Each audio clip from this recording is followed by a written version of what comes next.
السلام عليكم ورحمة الله وبركاته. الحمد لله رب العالمين، ونصلي ونسلم على الرسول الكريم وعلى آله وأصحابه أجمعين. قال الله تعالى في القرآن الكريم والفرقان الحميد: أعوذ بالله من الشيطان الرجيم، بسم الله الرحمن الرحيم. قد سمع الله قول التي تجادلك في زوجها وتشتكي إلى الله. وقال نبينا محمد رسول الله صلى الله عليه وسلم: أفضل الجهاد كلمة عادل عند سلطان جائر.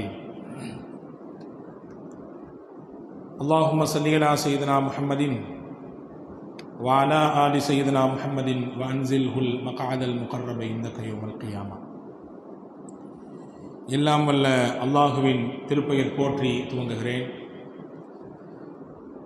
அன்னலம் பெருமானார் முஹம்மதுன் ரசூலுல்லாஹி ஸல்லல்லாஹு அலைஹி வஸல்லம் அவர்கள் மீதும், அவர்களை பின்பற்றிய சத்திய சஹாபாக்கள், நல்லோர்கள், சுகதாக்கள், சாலிஹீன்கள், குறிப்பாக ஜும்மாவின் அவைக்கு வருகை இருந்திருக்கிற வர இருக்கிற எல்லா மக்களின் மீதும் எல்லாம் வல்ல அல்லாஹுவின் பேரருளும் பெருங்கருணையும் என்றும் குறைவில்லாமல் நின்று நிலவட்டுமாகுக. ரப்புல் ஆலமீன் அல்லாஹ் நம்முடைய பாவங்களை, தவறுகளை மன்னித்து அவனுடைய திருப்பொருத்தத்திற்குரிய நன்மக்களாக நம் எல்லோரையும் சேர்த்து அருள் புரிவானாக. வாழும் காலம் வரை நிறைவான ஆரோக்கியத்தையும் நீண்ட பெருவாழ்வையும், மருத்துவமனையின் சிரமங்கள் செலவினங்கள் அற்ற வாழ்வையும் நம்மையும் நமக்கும் நம் குடும்பத்தார்களுக்கும் அல்லாஹ் நசீபாக்குவானாக. அல்லாஹுவின் திரு ஆணைமாம் காபத்துல்லா ஷரீஃபையும், அன்னலம் பெருமானார் ஸல்லல்லாஹு அலைஹி வஸல்லம் அன்னவர்களின் புனிதத்திற்குரிய ரவுலா ஷரீஃபையும், புனித பைத்துல் முகத்தஸையும் மீண்டும் மீண்டும் ஹஜ்ஜு உம்ரா ஜியாரா செய்திட குடும்பத்துடன் நம் அனைவர்களுக்கும் அல்லாஹ் வாய்ப்பளிப்பானாக. உலகை விட்டு நாம் பிரிகின்ற பொழுது லா இலாஹ இல்லல்லாஹ் முஹம்மது ரசூலுல்லாஹ் என்ற திருக்கலிமாவை மொழிந்த வண்ணம் நம்முடைய ஆத்மாக்களை அல்லாஹ் கைப்பற்றி நாளை ஃபிர்தௌஸ் என்ற சொர்க்கத்திலே அன்னலம் பெருமானார் ஸல்லல்லாஹு அலைஹி வஸல்லம் அன்னவர்களின் தலைமையின் கீழே காலமடக்கும் நம்மையும் நம்மை பெற்ற பெற்றோர்கள், நமக்கு கல்வி தந்த உஸ்தாதுமார்கள், நம்மிடத்திலே துவாவுக்காக வேண்டிக் கொண்ட எல்லா மக்களையும் அல்லாஹ் ஜன்னத்துல் ஃபிர்தௌஸிலே ஒன்றிணைத்து அருள் புரிவானாக. ஆமீன் யா ரப்பல் ஆலமீன். கண்ணியத்திற்கும் மரியாதைக்கும் உரிய சகோதரர்களே, பாசத்திற்குரிய மூமின்களே, வாழ்க்கை ஒரு போராட்டம். அதில் வாழ்ந்துதான் பார்க்கணும். ஒவ்வொருவரும் ஒவ்வொரு விதமான போராட்டங்களை ஒவ்வொரு நாளும் சந்தித்து கொண்டுதான் இருக்கிறோம். அது குடும்ப ரீதியாக இருக்கலாம், சிலருக்கு வேறு சிலருக்கு தொழில் ரீதியாக இருக்கலாம், வேறு சிலருக்கு தான் சார்ந்த பொறுப்புகளில் இருக்கிற போராட்டமாக இருக்கலாம். ஏதோ ஒரு வகையில் போராட்டத்துடன் தான் வாழ்க்கை. அப்படி இருந்தால்தான் வாழ்வும் ஒரு ரசனைக்கு உட்பட்டதாக அமையும். அல்லாஹு ஜல்லஷானஹு வ தஆலா சத்தியத்தை நிலைநாட்டுவதற்கு, நீதியின் குரலாக ஓங்கி ஒலிப்பதற்கு, அழுச்சாட்டியங்களையும் அட்டுழியங்களையும் எதிர்த்து களம் காணுவதற்கு, அந்த போராட்ட களத்திற்கு வரக்கூடியவர்களை பார்த்து அல்லாஹ் அழைக்கிறான், அடைமொழி வைக்கிறான்.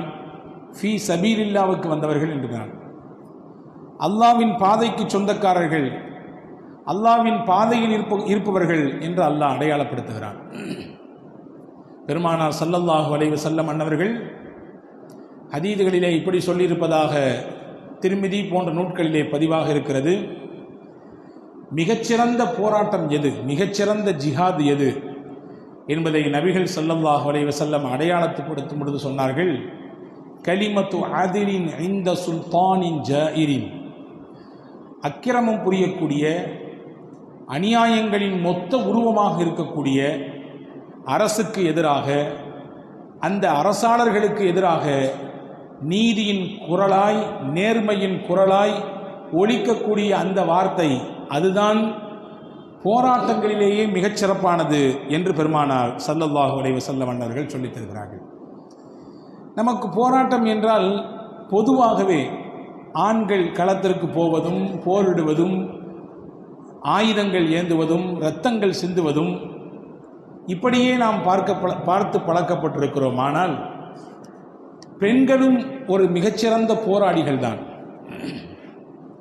அவர்களின் இயற்கையே போராட்ட குணம், பெண்களின் இயற்கையே போராட்ட குணம். எனவேதான் உயிரோடு அவர்கள் போராடுகிறார்கள். ஒவ்வொரு கருவையும் சுமந்து அதை பெற்றெடுக்கிற நேரத்தில் வாழ்வா மரணமா என்ற போராட்டம் அது.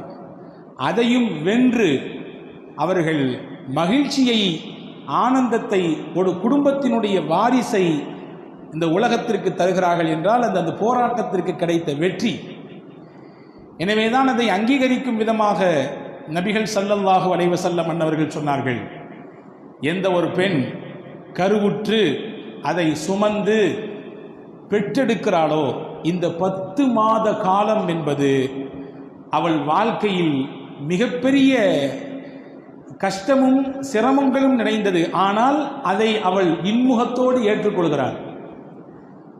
அதை ஒரு சுகமாக அவள் நினைத்து சுமக்கிறாள். எனவே அல்லாஹ் அவளுக்கு தரக்கூடிய கூலி என்னவென்றால், பகலெல்லாம் நோன்பு நோட்டு நன்மையையும் இரவெல்லாம் இறைவனை நின்று வணங்கிய நன்மையையும் அல்லாஹ் தருகிறான் என்று அருமை நாயகம் ஸல்லல்லாஹு அலைஹி வஸல்லம் அவர்கள் சொல்லி தந்தார்கள். இப்போ அந்த போராட்டத்தோடு சிரமத்தோடு அவள் ஜெயித்து வருவதினாலே அல்லாஹ் கொடுக்கும் வெகுமதி அது. இந்த வரிசையில் பார்த்தால் பெண்களினுடைய இயற்கை தன்மையாக போராட்ட குணம் இருக்கிறது. எத்தனையோ நல்லோர்கள், குறிப்பாக சமூகத்திலே முன்மாதிரியான பெண்கள் எல்லாம் தங்கள் வாழ்க்கையில் கடுமையான முறையிலே நீதியை நிலைநிறுத்த போராடி இருக்கிறார்கள். அசத்தியத்தை எதிர்த்து குரல் கொடுத்திருக்கிறார்கள். அழுச்சாட்டியங்களையும் அக்கிரமங்களையும் கண்டு ஒதுங்கி நிற்காமல் களத்திற்கு வந்து நின்று தங்களுடைய குரலை பதிவு செய்திருக்கிறார்கள் என்பதாக நாம் பார்க்க முடிகிறது. நபிகள் ஸல்லல்லாஹு அலைஹி வஸல்லம் அன்னவர்கள் சொல்வார்கள், பெண்களில் ஆண்களில் நிறைய நபர்கள் பரிபூரணத்துவம் பெற்றுவிட்டார்கள். பெண்களில் பூரணத்துவம் அடைந்தவர்களில் நபிகள் ஸல்லல்லாஹு அலைஹி வஸல்லம் குறிப்பிட்டு காட்டினார்கள் மரியம் பின்த் இம்ரான். இம்ரான் அவர்களின் மகளார் மரியம். ஆசியா இம்ராஅத் ஃபிரௌன், ஃபிரௌனின் துணைவியார் ஆசியாம். ஹதிஜா பின்த் ஹுவைலித், ஹுவைலித் பெற்றெடுத்த ஒரு அதி அற்புதமான மங்கை நபிகளின் துணைவியார் ஹதீஜா, பிராப்தியார் என்று பெருமானார் ஸல்லல்லாஹு அலைஹி வஸல்லம் அவர்கள் அடையாளப்படுத்துவார்கள். இவர்கள் மூவரையும் இங்கே அடையாளப்படுத்தியதற்கு முக்கியமான காரணம் உண்டு. இவர்கள் மூவரின் வாழ்க்கையிலும் போராட்டம் நிறைந்திருந்தது.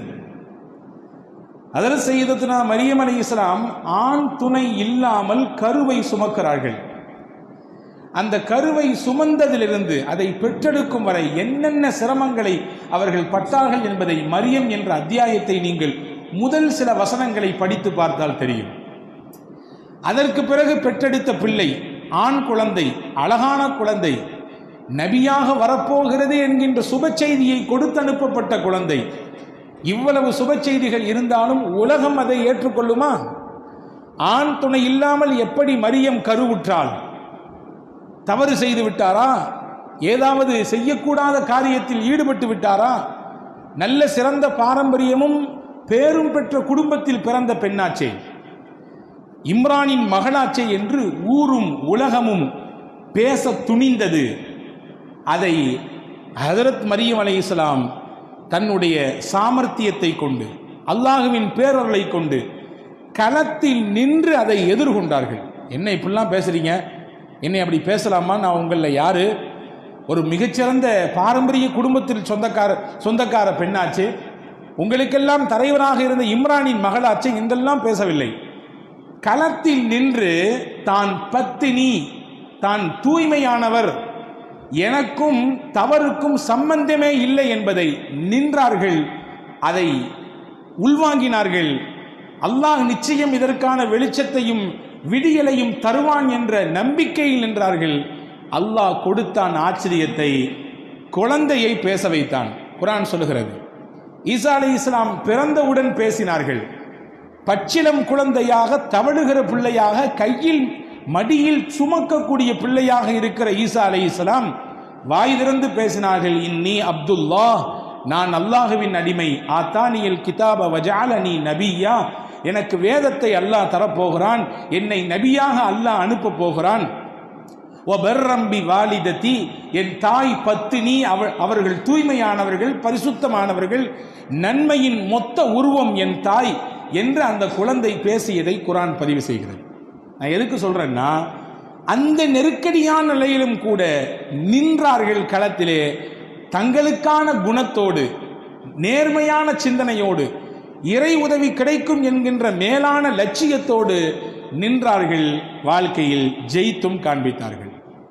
ஃபிரௌன் தான் ரப்பு என்று சொன்னவன், நான் தான் உங்கள் யாவரையும் படைத்தவன், அன ரப்புக்குமுல் அலா, உங்களுடைய மேலான உயர்ந்த இறைவன் கடவுள் நான் தான் என்று ஊர் உலகத்தில் எல்லாம் சொல்லிக்கொண்டு தனக்கான ஆதரவுகளை பயத்தை கொண்டு திரட்டி கொண்டிருந்தான்.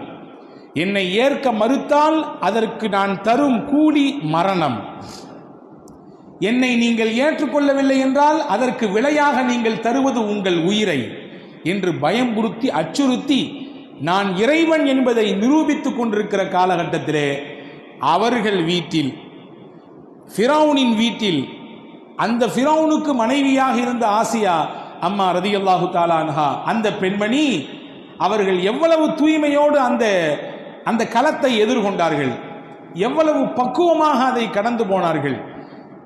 உன்னையும் என்னையும் உலகத்தையும் படைத்து ரட்சிக்கக்கூடியவன் ஏக இறைவன் அல்லாஹ் மட்டும்தான் என்பதை எவ்வளவு தூரம் துணிச்சல் மிக்க தைரியத்தோடு சொன்னார்கள் என்பதை குர்ஆன் அழகாக எடுத்து எம்புகிறது. அது மட்டுமல்ல, அவர்களின் வீரத்திற்கும் அவர்களின் இறை நம்பிக்கைக்கும் அவர்களுக்கு இருந்த நெஞ்சுறுதிக்கும் அல்லாஹ் கொடுக்கும் அங்கீகாரமாய் குர்ஆன் சொல்லுகிறது, இந்த பெண் உலகத்தில் இறை நம்பிக்கையோடு வாழக்கூடிய எல்லா பெண்களுக்கும் முன்னுதாரணம் என்று குர்ஆன் சொல்லுகிறது. இந்த ஆசியா அம்மா, இவர்களுக்கு இருக்கக்கூடிய வைராக்கியம், இவர்களுக்கு இருக்கக்கூடிய துணிச்சல், இவர்களுக்கு உள்ளத்தில் இருக்கக்கூடிய இறை நம்பிக்கையின் அழுத்தம், ஆழம், இதுவெல்லாம் உலகத்தில் இருக்கிற எல்லா முஸ்லிம் பெண்களுக்கும் வேண்டும். லரபல்லாஹு மஸலல் லில்லதீன ஆமனு இம்ரஅத ஃபிர்அவுன், இறை நம்பிக்கை கொண்டோருக்கு ஃபிரௌனின் மனைவியான ஆசியாமாவை நான் உதாரணமாக தருகிறேன் என்று அல்லாஹ் உதாரணம் காட்டினான். அந்த களத்தில் அவர்கள் நின்று, நீங்கள் யோசிக்க வேண்டும், ஊரும் உலகமும் தன் கணவரை பார்த்து இறைவன் கடவுள் என்று சொல்கிறது. ஆனால் அதை எதிர்த்து நின்று துணிச்சலாக, நீ கிடையாது இறைவன், உன்னை படைத்தவன், உலகத்தை ஆண்டு கொண்டிருப்பவன், உலகத்தின் மகா சக்தி மிக்கவன் ஏக இறைவன் அல்லாஹ் மட்டும்தான் என்பதை சொல்வதற்கு எவ்வளவு துணிச்சல் வேண்டும், எவ்வளவு தைரியம் வேண்டும். என் வீட்டிலே இருந்துட்டு நான் தர்ற சாப்பாடையே சாப்பிட்டுட்டு எனக்கு கீழே பணிவிடை செய்யக்கூடிய நிலையில் இருந்து கொண்ட நீ என்னை எதிர்த்து பேசுவதாய் என்பது மட்டுமல்லாமல், உயிருக்கே ஒரு கட்டத்தில் நெருக்கடி ஏற்படுகிற சூழல் வந்த பொழுதும் கூட தன்னுடைய ஏகத்துவத்திற்காக வேண்டி உண்டான போராட்டத்தை அந்த பெண்மணி விடவே இல்லை. அல்லாஹ் அங்கீகரித்தான். ஒட்டுமொத்த இறை நம்பிக்கையாளர்களுக்கும் முன்னுதாரணமாக அல்லாஹ் ஆக்கி தந்தான். இது ஒரு போராட்டம். ஆயிஷா ரலியல்லாஹு தஆலா அன்ஹா அவர்களின் மீது அவதூறு சொல்லி, அவர்களுக்கு மட்டுமல்லாமல் நபிகள் நாயகம் ஸல்லல்லாஹு அலைஹி வஸல்லம் அன்னவர்களுக்கும் மனதால் நெருக்கடியை கொடுத்து, அவர்களுடைய குடும்பத்தின் மீது ஒரு கரையை ஏற்படுத்தி, அதிலிருந்து மீள முடியாத அளவிற்கு தலைகுனிவை கொடுக்க வேண்டும் என்பது எதிரிகளின் திட்டம். அந்த திட்டத்தை மிகச்சரியாக அவர்கள் செயல்படுத்தவும் செய்தார்கள். ஊர் முழுக்க பேச்சு ஆயிஷா அம்மாவின் நடத்தை குறித்து உண்டான பேச்சு. ஆயிஷா அம்மாவின் நடத்தையில் சந்தேகத்தை ஏற்படுத்தி விட்டார்கள். வேறு ஒரு ஆணோடு தொடர்பு படுத்தினார்கள். எல்லாரும் இந்த மாதிரி பேசிட்டு இருக்கிறாங்க. மிகப்பெரிய மனச்சுமையை, பாரத்தை பெருமானாருக்கு மட்டுமல்ல, நபிகளை ஏற்றுக்கொண்டிருந்த முஸ்லிம்களுக்கும் சஹாபாக்களுக்கும் அது கொடுத்தது. ஹஜ்ரத் ஆயிஷா ரலியல்லாஹு தஆலா அன்ஹா அவங்க மேலதான் அந்த குற்றச்சாட்டு, அவங்களுடைய நடத்தையின் மீது தான் சந்தேகத்தை ஏற்படுத்தி அவதூறுகள் பரப்பப்பட்டிருக்கிறது. ஹஜ்ரத் ஆயிஷா ரலியல்லாஹு தஆலா அன்ஹா அவர்கள் சொன்ன வார்த்தையை ஹதீதுகள் பதிவு செய்கிறது. ஆயிஷா ரலியல்லாஹு சொன்னாங்க, நீங்கள் யாவரும் கொடுக்கும் எந்த ஆறுதலையும் நான் ஏற்றுக்கொள்வதாக இல்லை. எனக்கு ஆறுதலை நிச்சயம் அரிசிக்கு அதிபதியாக இருந்த அல்லாஹ் தருவான் என்று நம்புகிறேன். அதற்காக நான் நிச்சயம் களத்தில் நின்று போராடுவேன். அரிசின் அதிபதியான அல்லாஹ் எனக்கு ஆறுதல் தருவான். நான் உண்மையானவள், நான் பத்தினி, 10.5 மாத்து தங்கம் நான் என்பதை அல்லாஹ் நிரூபிப்பான் என்பது எனக்கு நிச்சயம் தெரியும். அதற்காகவே நான் நிற்பேன் களத்திலே என்றார்கள் ஹஜ்ரத் ஆயிஷா ரலியல்லாஹு தஆலா. எல்லாரும் கொடுத்த ஆறுதலையும் தூக்கி ஓரம் வைத்துவிட்டு நபிகள் ஸல்லல்லாஹு அலைஹி வஸல்லம் அன்னவர்கள் ஹஜ்ரத் ஆயிஷா ரலியல்லாஹு தஆலா கொடுத்த ஆறுதலை கூட அந்த நேரத்தில் ஆயிஷா அம்மாவால் ஏற்றுக்கொள்ள முடியவில்லை. அல்லாஹ் தரும் ஆறுதல் எனக்கு பெரிது என்று நம்பிக்கையில் ஹஜ்ரத் ஆயிஷா அம்மா பேசினார்கள். களத்தில் நின்றார்கள். குர்ஆன் சூரத்து நூர் என்கின்ற அத்தியாயத்திலே இது விஷயமாக 10 வசனத்தை அல்லாஹ் இறக்கினார். 10 வசனத்தை இறக்கி கொடுத்து ஆயிஷா ரலியல்லாஹு தஆலா அன்ஹா யார், அவர்களின் நடத்தை எவ்வளவு உயர்வானது, அவர்கள் எவ்வளவு உண்மையானவர்கள், தூய்மையானவர்கள், இந்த வேலைக்கெல்லாம் யார் காரணம், யார் இந்த அவதூறை செய்தது, அவதூறு குற்றம் செய்தவர்களுக்கு என்ன தண்டனை, என்ன குற்றம், அவர்கள் எவ்வளவு இழிவானவர்கள் என்பதையெல்லாம் அந்த 10 வசனத்திலே அல்லாஹ் ஜல்ல ஷானஹு வ தஆலா அடுக்கி சொல்லி நபிகள் ஸல்லல்லாஹு அலைஹி வஸல்லம் அன்னவர்களின் குடும்பத்தின் மீது ஏற்பட்ட அந்த கரையை நீக்கினான் என்பது மட்டுமல்ல, ஆயிஷா ரலியல்லாஹு தஆலா அன்ஹா அவர்களின் போராட்ட குரலுக்கு அல்லாஹ் பதில் கொடுத்தான். எனவே பெண்கள் போராட்ட களத்தில் இறங்கி விடுவார்களேயானால் உறுதியாக நிற்பார்கள், கடைசி வரை நிற்பார்கள். பல வரலாற்று புகழ்பெற்ற பெண்களின் வரிகளை, வரலாற்று வரிகளை வாசிக்கிற பொழுது உள்ளபடியே மெய்சிலிருக்க வைக்கிறது. உஹது போர்க்களம், பெருமானா ஸல்லல்லாஹு அலைஹி வஸல்லம் அன்னவர்கள் இறந்து விட்டார்கள் என்ற செய்தியை திட்டமிட்டே எதிரிகள் பரப்புகிறார்கள். முஸ்லிம்களுக்கு அதன் மூலம் ஒரு தொய்வை தர வேண்டும், களத்தில் நிற்கும் முஸ்லிம்களின் உளவியல் ரீதியாக அவர்களை பின்னடைய செய்ய வேண்டும் என்ற எண்ணத்திலே முஹம்மது ஸல்லல்லாஹு அலைஹி வஸல்லம் இறந்து விட்டார்கள் என்ற செய்தியை அப்படியே பரப்புகிறார்கள். நபிகள் ஸல்லல்லாஹு அலைஹி வஸல்லம் அன்னவர்கள் உள்ளபடியே இறக்கவில்லை. அவர்களின் பல் உடைக்கப்பட்டது, அவர்களுடைய முகம் கோரையாக கிழிக்கப்பட்டது. ஹதீஸிலே வருகிறது, உஹது களத்திலே பல சஹாபாக்கள் தங்களை அரணாக வைத்து நபிகள் நாயகம் ஸல்லல்லாஹு அலைஹி வஸல்லமை பாதுகாத்தார்கள். நபிகளின் உயிருக்கு எந்த ஒரு பாதிப்பையும் நாங்கள் ஏற்படுத்த விடமாட்டோம் என்று சூளுரைத்தவர்கள் அல்லவா சஹாபாக்கள். எங்கள் உயிரை விட, எங்கள் குடும்பத்தாரின் உயிரை விட, எங்களுடைய பொருளாதாரத்தை விட, எங்கள் ஊரை விட, நாங்கள் சேர்த்து வைத்த சொத்து பத்துகளை விட நாங்கள் உங்களை நேசிப்போம், உங்களுக்காக வேண்டி உயிரையும் கொடுப்போம் என்று துணிந்தவர்கள் சஹாபாக்கள். எனவே உஹது போர்க்களத்தில் பெருமானாரை சுற்றி ஒரு பெரிய டீம் நின்னது. அந்த டீம் தான் அரணாக நின்றது பெருமானாருக்கு. அதில் நிறைய சஹாபாக்கள் இருந்தாங்க. குறிப்பாக அபூ துஜானா ரலியல்லாஹு அன்ஹுடைய பங்களிப்பெல்லாம் மகத்தானது. ரசூலுல்லாஹ் நினைவு கூறுகிற பொழுதெல்லாம் அபூ துஜானா உஹது களத்திலே என்னை எப்படி எப்படியெல்லாம் பாதுகாத்தார், தல்ஹா ரலியல்லாஹு அன்ஹு எப்படி எப்படியெல்லாம் பாதுகாத்தார்கள் என்று சிலாகித்து பெருமிதத்தோடு சொல்வார்கள். அப்படி பாதுகாத்தவர்களில் ஒரு குடும்பம் இருந்தது. அது யாருடைய குடும்பம்? உம்மு அம்மாரா என்ற சஹாபிய பெண்ணின் குடும்பம். அவருடைய கணவர் ஜெயித், அவர்களுடைய 2 ஆண் பிள்ளைகள் Habib ibn Zaid, Abdullah ibn Zaid. இந்த 4வரும் பெருமானாரை சுற்றி சுற்றியே வருகிறார்கள். எங்கிருந்து எந்த விதமான ஆபத்து வந்தாலும் இவர்கள் போய் தடுத்து தன் உடம்பிலே அதை வாங்கிக் கொள்கிறார்கள். ஒரு கட்டத்தில் நபிகள் நாயகத்தின் மீது வாளை எடுத்து வீச வேண்டும் என்ற எண்ணத்திலே வந்தவன் இப்னு கமீஆ. அந்த வெட்டையும் அந்த காயத்தையும் உம்மு அம்மாரா தன்னுடைய தோல் புஜத்தை காட்டி வாங்கிக் கொள்கிறார்கள். உம்மு அம்மாரா ரலியல்லாஹுடைய தோல் அறுபட்டு விட்டது. அந்த தோல் புஜத்திலிருந்து ரத்தம் அப்படியே வழிந்து சொட்டு ஓடிக்கொண்டிருக்கிறது. ரசூலுல்லாஹி ஸல்லல்லாஹு அலைஹி வஸல்லம் பார்த்தாங்க. பார்த்துட்டு அவருடைய மகனை கூப்பிட்டு, உங்க அம்மாவை பார்ப்பா, காயம் பட்டிருக்குது, ரத்தம் வருது, அவங்கள கவனி என்று மகனிடத்திலே தாயின் காயத்திற்கு ஆறுதல் சொல், அதற்கு மருந்திடு, அதை கவனித்துக்கொள் என்று சொல்லும் நேரத்திலும் கூட ஹபீப் இப்னு ஜெயிதினுடைய கண்களும் அப்துல்லாஹ் இப்னு ஜெயிதுடைய கண்களும் உம்மு அம்மாரா ரலியல்லாஹு தஆலா அன்ஹா அவர்களின் கண்களும் அவருடைய துணை கணவன் ஜெயித் ரலியல்லாஹுவின் கண்களும் எதிரியை நோக்கியே இருந்தது. எங்கிருந்தோ அம்பு வருகிறதா, நபியை தாக்கிவிடுமா, எப்படி நான் பாதுகாக்க போகிறேன் என் நபியை என்ற ஏக்கத்தோடு தான் அவர்கள் பார்த்து கொண்டிருந்தார்கள். இவங்களுடைய இந்த குடும்பத்தார்கள் செய்த இந்த செயலெல்லாம் ரசூலுல்லாஹ்வுக்கு ரொம்ப பிடிச்சி போச்சு. ரசூலுல்லாஹி ஸல்லல்லாஹு அலைஹி வஸல்லம் உஹது யுத்தம் எல்லாம் முடியும் நேரத்திலே உம்மு அம்மாரா ரலியல்லாஹு பக்கத்தில் கூப்பிட்டு, நீங்களும் உங்களுடைய குடும்பத்தார்களும் எவ்வளவு வீர தீரமாக களத்தில் நின்று என்னை காத்தீர்கள், அடியையும் இரத்தத்தையும் காயங்களையும் நீங்கள் வாங்கிக் கொண்டு என்மேல் ஒரு சிறு துரும்பும் விழாத அளவிற்கு என்னை பாதுகாத்தீர்களே, உங்களுக்கு என்ன வேணும் என்று கேட்டார்கள் ஸல்லல்லாஹு அலைஹி வஸல்லம்.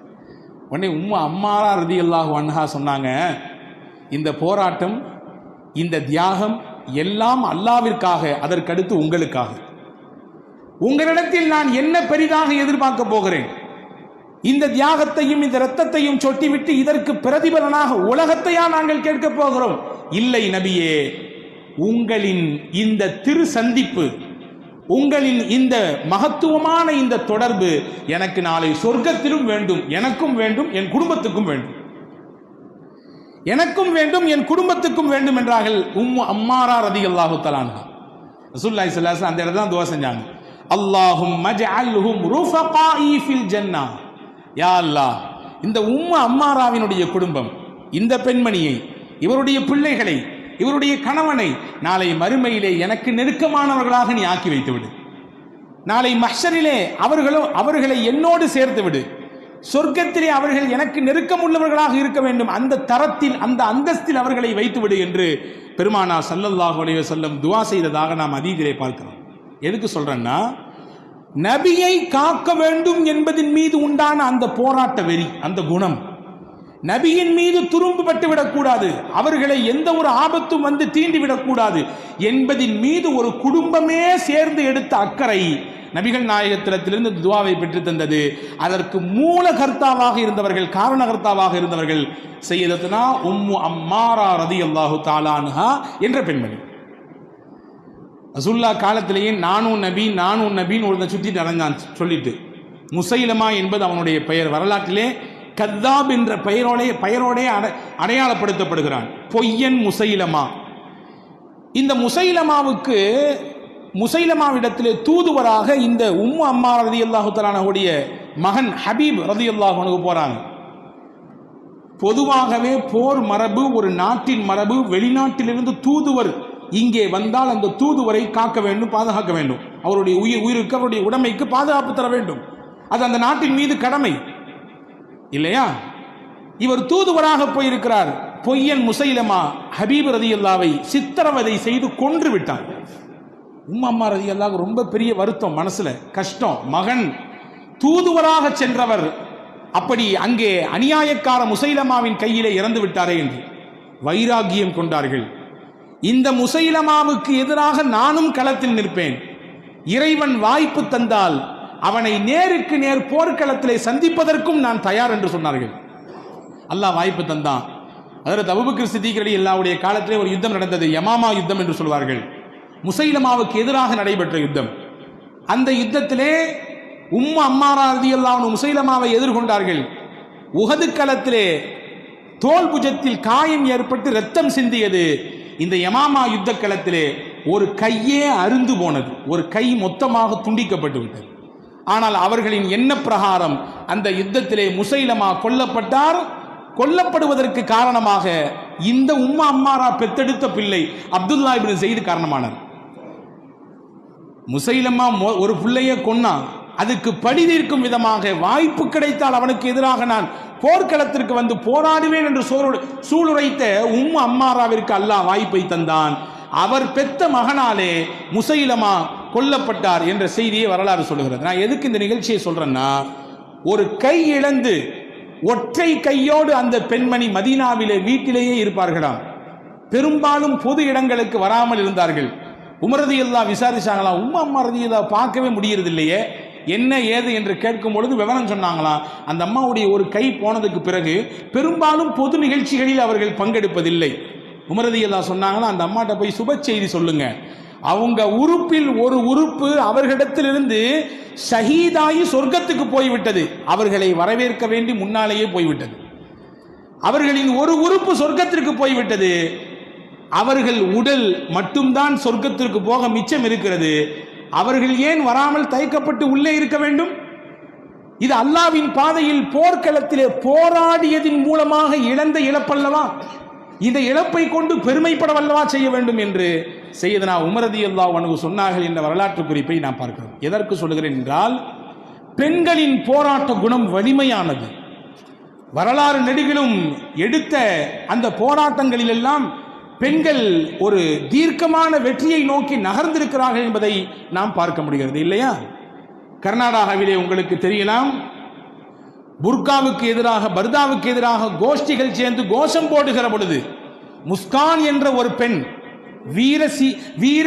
வீரத்தின் அடையாளமாக கையை உயர்த்தி அல்லாஹ் அக்பர் என்று சொல்லிக்கொண்டு அந்த தன்னுடைய தைரியத்தையும் துணிச்சலையும், களத்தில் எவ்வளவு நபர்கள் சேர்ந்து இருந்து எனக்கு எதிராக கோஷமிட்டாலும் என் கையில் இருப்பது அல்லாஹுவின் தாரக மந்திரம், இதை வைத்துக் கொண்டு உங்களை மட்டுமல்ல உங்களை தூண்டுகிற நபர்களையும் போராட நான் தயார் என்று அந்த முஸ்கான் சொன்ன அந்த வார்த்தை உலகம் முழுக்க எவ்வளவு பெரிய பிரதிபலிப்பை ஏற்படுத்தியது.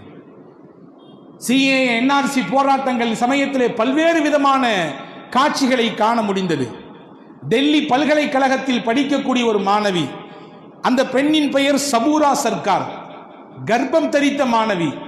அந்த பெண்ணை போராட்டத்தில் கலந்து கொண்டீர்கள் என்பதற்காக வேண்டி ஊப்பா சட்டத்திலே அரசு கைது செய்கிறது. ஊப்பா என்றால் UAPA, வெளியே வர முடியாத அளவிற்கு உண்டான ஒரு சட்டம், ஜாமீன் எடுக்க முடியாது. ஆனால் மனம் தளரவில்லை. கர்ப்பிணியான பெண், வயிற்றில் கருவை சுமந்து கொண்டிருக்கக்கூடிய பெண், இருந்தாலும் நாட்டின் நீதிக்காக, ஒரு சமூகத்தின் மீது இழைக்கப்படக்கூடிய அநீதிக்கு எதிராக நான் இதை சந்தித்திருக்கிறேன், சிறை செல்ல நான் தயார், நான் சிறைக்கு சென்றும் போராடுவேன், இந்த சட்டத்தை எதிர்த்து போராடுவேன், இதற்காக வேண்டி நான் குரல் கொடுப்பேன் என்று அந்த சபூரா சர்க்கார் போன்ற பல பெண்கள் களத்தில் நின்றார்கள். நின்றதின் வெளிப்பாடுதான் 2020 BBC உலகத்தில் அதிர்வலையை ஏற்படுத்திய பெண்களின் பட்டியலை வெளியிட்டது.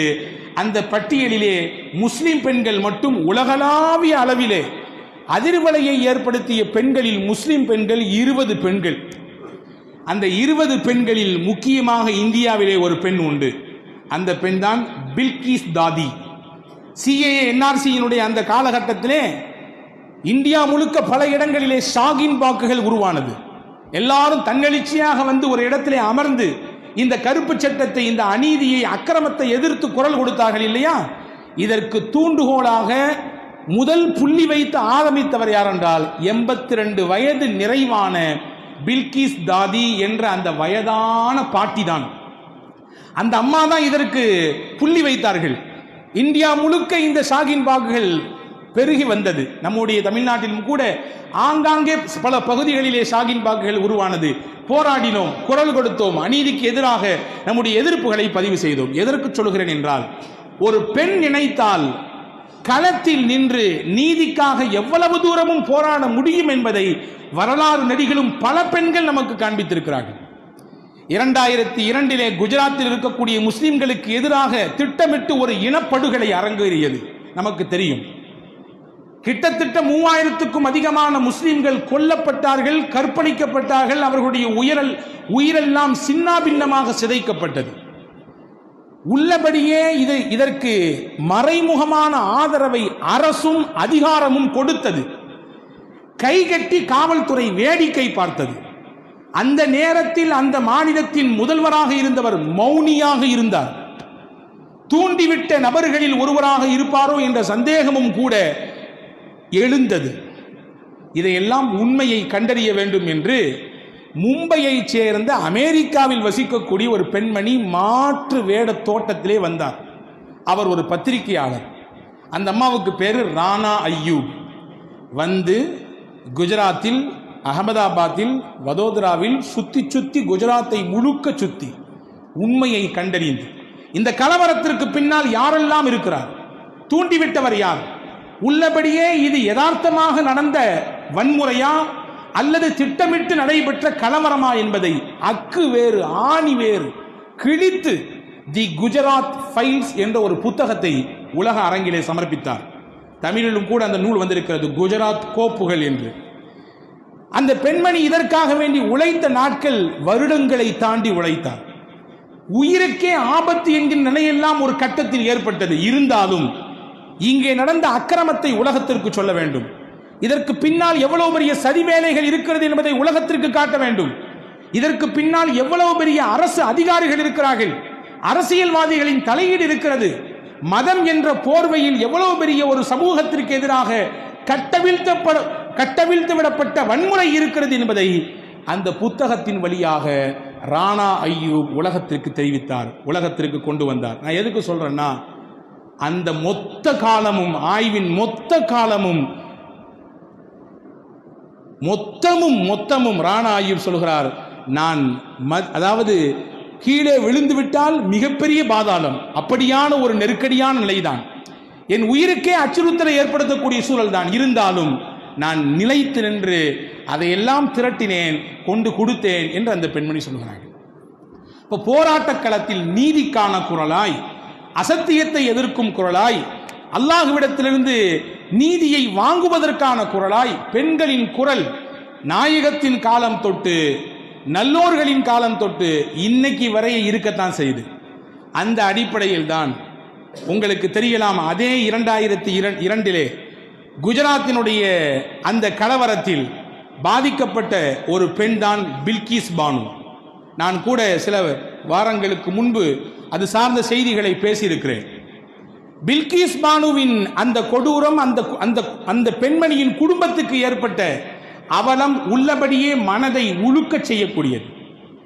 கருவுற்றிருந்த பெண்ணை காமுகர்கள் 11 நபர்கள் சேர்ந்து கற்பழித்து சின்னாபின்னப்படுத்தி அவரின் குடும்பத்திலே 7 நபர்களை கொன்று ஒன்றுமில்லாமல் ஆக்கி, அன்புக்குரிய சகோதரர்களே, இவ்வளவு எதிர்ப்பையும் உள்வாங்கிக் கொண்டு இதை செய்தவர்களை குற்றவாளி கூண்டில் ஏற்றி நிப்பாட்ட வேண்டும் என்பதற்காக வேண்டிய தொடர்ச்சியாக கிட்டத்தட்ட 20 வருடங்கள் போராடுகிறாள் அந்த பெண்மணி பில்கிஸ் பானு.